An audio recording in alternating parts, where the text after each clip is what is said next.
दल और ईसाई समाज के लोग आमने सामने हो गए। आप उसका धर्मांतरण करा रहे, तो उस दौरान उन्होंने गाली गलौज कर दी और ईंट से पथराव किया, जिससे हमारे लड़के को सिर में ईंट लगी है। कोई बात नहीं हुई। आज सुबह 11:30 से 12 के बीच की बात है। कुछ शरारती तत्व आते हैं और आकर वो हमला करना शुरू कर देते हैं।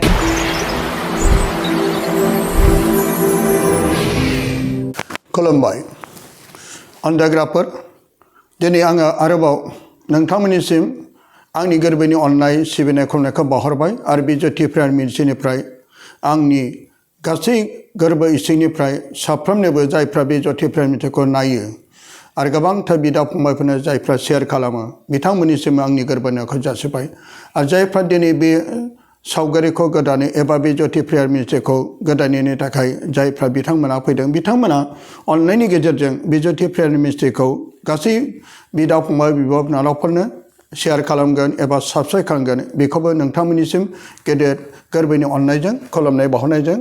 आसा थिबाय नोंथांमोना साबस्क्राइब आरो शेयार खालामगोन। दा अन्दागाफोर, दिनै आं नोंथांमोननिसिम बे सावगारिखौ लाबोनाय गुबै ओंथिया आरोबाव मा बेनोदि जाय आम्बाला डिस्ट्रिक्ट हारियानि स्टेटआव मोनसे जाथाय जानायखौ लानानै नोंथांमोना आङो लाबोदों। जाय नोंथांमोना बे हारियानायाव आम्बालाना मोनसे डिस्ट्रिक्टआव बिथांमोना बे टाउननिफ्राय थांनानै जाय माखासे बे 2024 मायथाइनिनो ख्रिस्टमासाव जोंनि फोथायनाय आइ आफा बिदा फंबाय बिनानावफ्रा गोरलै गथ' जिसुखौ खुलुमनायाव माबायदि बिसोरो नासयहैदों, अन्थाइजों खुबैदों, गोबांथार बिसोरो बे जायगायाव दावराव खालामनानै बिसोरो बे जायगाखौ बिसोरो हांगामा खालामनानै नासयनायखौ जों नुनो मोन्दों। नोंथांमोना फै, बे माबोरै नासया आरो माबायदि बिसोरो बे गिर्जा न' सिङाव थांनानै गोबांथार बिसोरो इनायजों माखासे होसोनाय, अन्थाइजों खुबैनाय, नासयनायफोरखौ नोंथांमोना फारि फारि नुलांनो मोनगोन।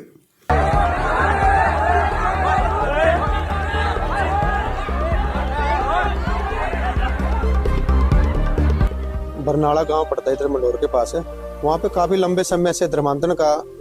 गैर कानूनी तरीके से काम चल रहा था। आज हमारी राष्ट्रीय बजरंग दल की तरफ से हमने वहाँ पे जाके बातचीत की इनसे। तो बातचीत करने दौरान उनसे पूछा, भाई आप में से भी कोई ईसाई नहीं है और आप क्यों ऐसा भोले भाले लोगों के साथ ऐसा क्यों लालच दे के या उनको पाखंड के द्वारा क्यों आप उसका धर्मांतरण करा रहे हो। तो उस दौरान उन्होंने गाली गलौज कर दी और ईंट से पथराव किया, जिससे हमारे लड़के को सिर में ईंट लगी है और धारदार हथियार से लगा, क्या लगा, उसके 7 टांके अभी 8 टांके आए हैं। तो जिसकी हमने MLR भी कटवाई है था अपने हॉस्पिटल में और SHO साहब को अभी एप्लीकेशन दी है कि इनके ऊपर सख्त से सख्त कार्रवाई की जाए। जो इन्होंने हमला किया और साथ में जो धर्मांतरण करवा रहे हैं उसके ऊपर सख्त जो भी कानूनी कार्रवाई बनती है धर्मांतरण कराने की लालच दे करके या उनको बहला फुसलाकर पाखंड द्वारा। और दूसरा जो भी हमारे SC समाज के लोग ईसाई इन्होंने बनाए हैं, उनका जो भी हिंदू धर्म में जो भी इनको SC समाज की जो सुविधाएं मिलती है उनकी सुविधाएं खत्म की जाए ताकि ये दोनों तरफ से फायदा ना उठाए। 4 साल से करीब मैं चर्च लगा रहा हूँ वहाँ पर और आज तक ऐसी कोई बात नहीं हुई।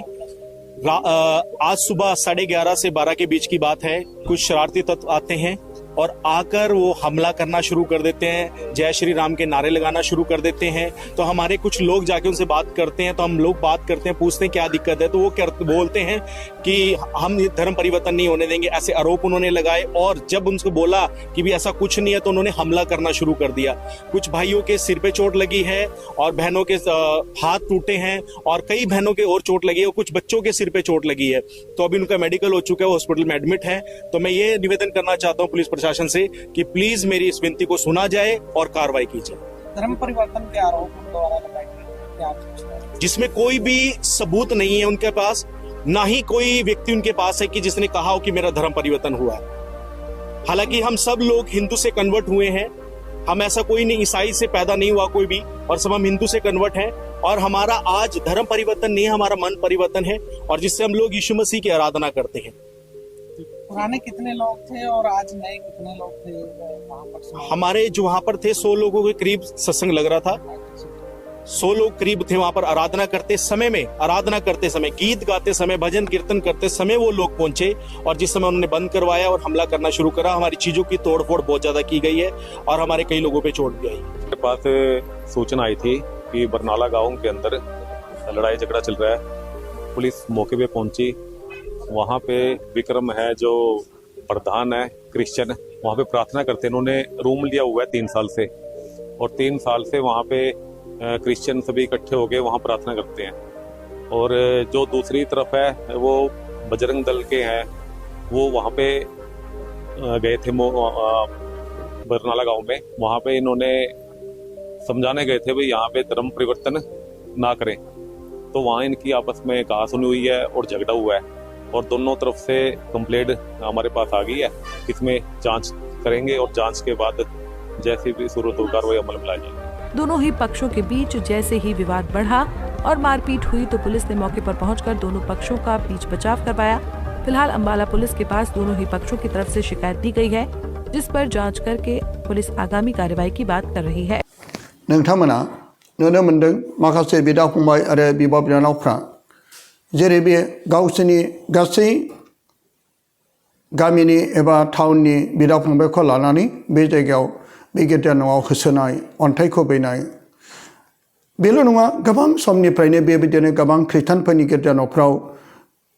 फोथायारि आइ आफा बिदा फंबायफोरखौ होसोनाय नासयनायखौ जों जेब्लायबो नुबाय थादों। नाथाय गोबांथार जोंनि जाय फोथायारि खृष्टानफ्रा मालाबाबो बिथांमोननि सायाव बदला एबा बिथांमोननि सायाव फिन साजा लानायखौ जों नुनो मोना। मानोना गोथार बाइबेला जिसुआ बुंदों, शत्रुफोरखौ गावखौ बादि अन, शत्रुफोरनि थाखाय बिनानै हो, शत्रुफोरनि थाखाय जायफ्रा नोंसोरखौ होसोग्रा मुगैग्रा बिसोरनि थाखाय आरज खालाम। बेनिखायनो जोंनि बे धोरोमाव बाइबेलाव लिरनायखौ लानानै दिनै बेबायदि जाथाया जानायमोनब्ला जोंनि भारत हादराव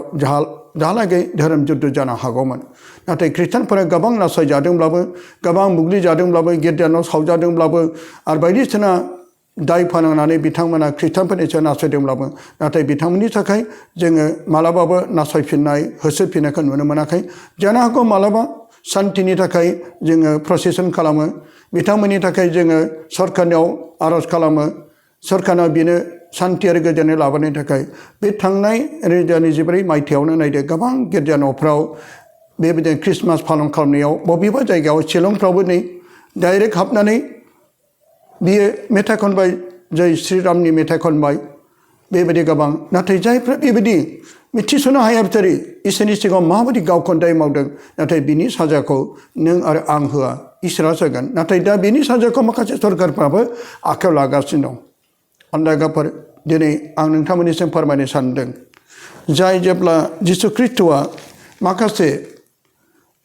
बियो जेरुजालेम जेब्ला हाबो, माखासे जायफ्रा इसोरखौ मिथिरोङै सुबुंफोर बिसोरो मा खालामदों, मोदोमनि थाखाय बिसोरो गोथार जेरुजालेम मन्दिराव हाथाइ खालामदोंमोन। बोरमा, फारौ, दाउ, जुवा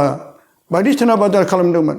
आरो बेबायदिनो गोथार इसोरनि गोथार मन्दिर न'खौ बेबायदि खालामनायाव जिसु ख्रिस्ट'आ जोबोद दुखु मोनखांदोंमोन। जेरै जोङो गोथार बाइबेलाव जों मिथिनो मोनो, जेरै माथाइनि 21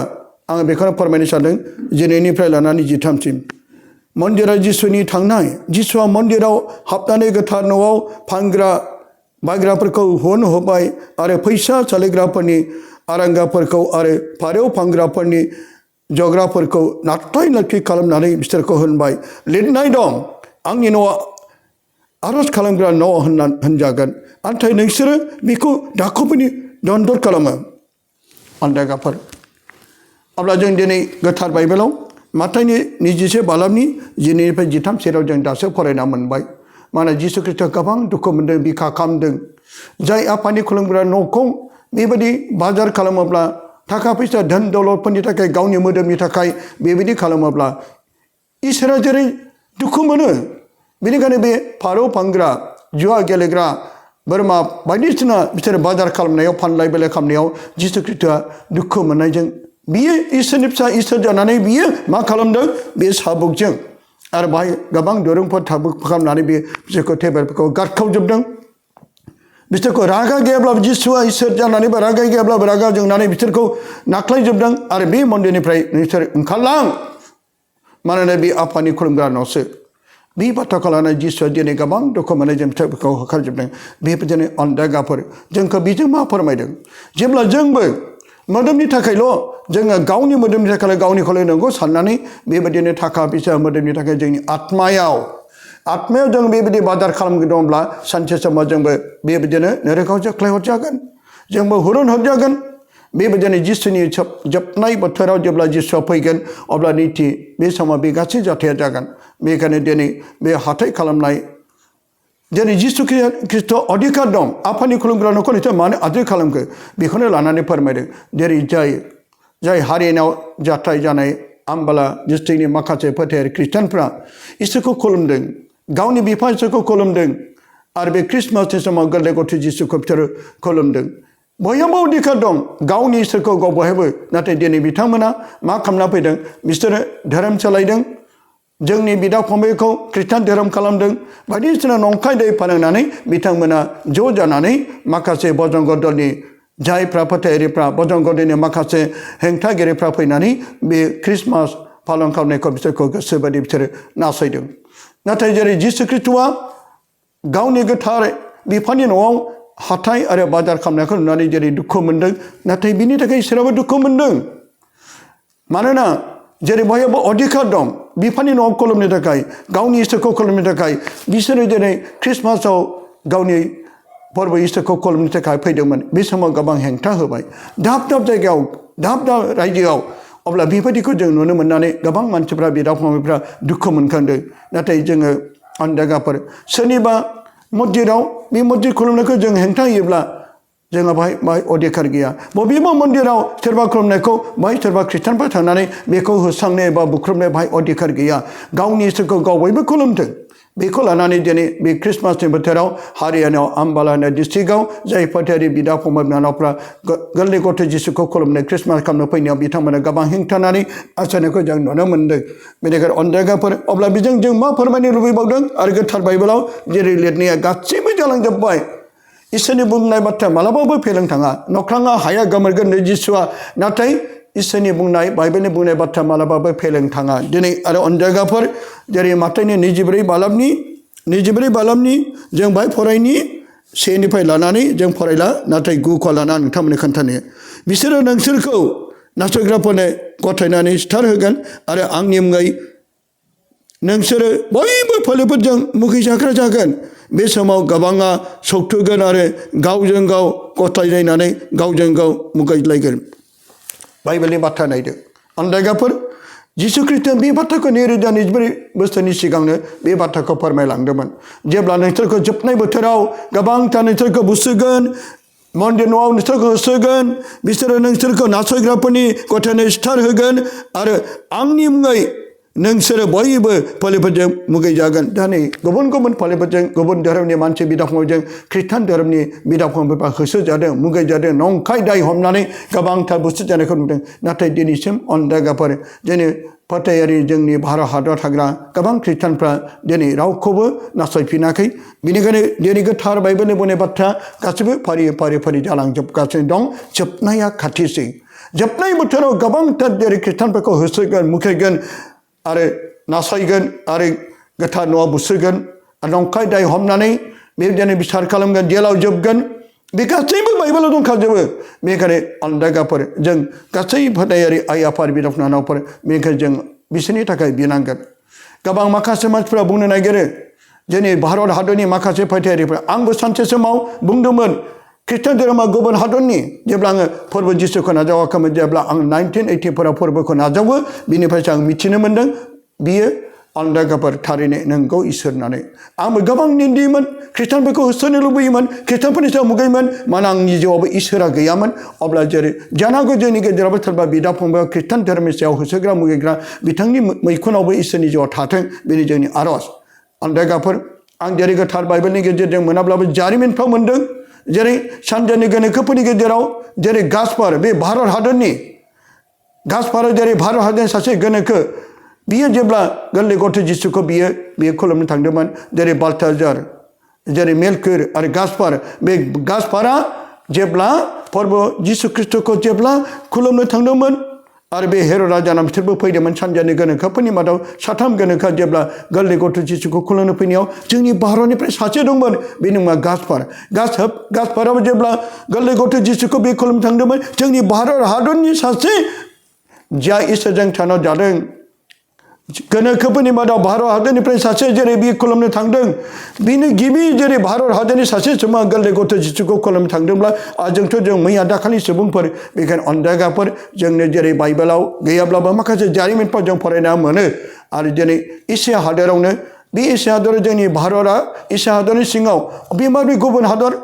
एबा गुबुन कान्ट्रि बोरै जानो हानो गोबां माखासेफोरनि खुगानिफ्राय बे बाथ्राखौ जोंनि भारत हादरनिफ्राय जाय गास्पार मुंनि सासे गोनोखोआ उन्दै समाव गोरलै गथ' जिसुखौ खुलुमनो थांदोंब्ला जोंनि खुलुमनायाव सिबिनायाव दिनै बे बबेबा हादरनि बबेबा जायगानि होननानै बे धोरोमा बिदि फैया गासैबो जेरै जोंनि हिन्दु धोरोमावबो बे भारत हादरनि हिन्दु धोरोमखौबो जेरै आमेरिकानि लन्डननि मानसिफ्राबो बिसोरबो नाजावदों बिसोरथ' बुङाखै बे भारत हादरनि गुबुन हादरनि होननानै गुबुन गुबुन जानो हागौ जेरै आमेरिकानि लन्डननि मानसिफ्रा भारत हादराव गोबां दिक्षा लाफैदों बिसोर खुलुमनो बिसोरबो अधिकार दं बेनिखायनो जोंबो जेरै बाहाय धोरोमनि लानाय जिउनि आत्मानि थाखाय बेनिखायनो अन्धागाफोर जों गावजों गाव सुखु लायाजासेनो गोरोन्थि जायाजासेनो दिनै आं बे बाथ्राखौ लानानै नोंथांमोननिसिम फोरमायबाय फै अन्धागाफोर जोङो दिनै जाय हारियाना आम्बाला डिस्ट्रिक्टआव जानाय बे घटनानि थाखाय जों बिथांमोना नंगुबै आरो सैथोखौ मिथिनाय बादि मानो बेबायदि जाथाया जेरावबो जागासिनो दं आरो जाबाय थागोन बाइबेलनि बुंनाय बाथ्राया गासिबो फारि फारि जालांगोन बेखायनो जोंनि गुबै थांखिया बिनांगौ दुश्मनफोरनि थाखाय बिनांगौ होसोग्रा मुगाफोरनि थाखाय आरज खालामनांगौ बेनो जादों फोरबोनि थार फोरोंनाय जों रावनिबो सायाव निन्दिया जासेनो रावनिबो सायाव फिन साजा लाजासेनो बेखायनो अननाय आरो गुरै दत्त जानायजों जों खौसेथि अनलायोबा नायदो इसोरनि रायजोआ बाहायनो बेखौ खेबसे बुंनानै आरोबाव नोंथांमोननिसिम आं बिदाय लाबाय गोजोन्थों हामबायसै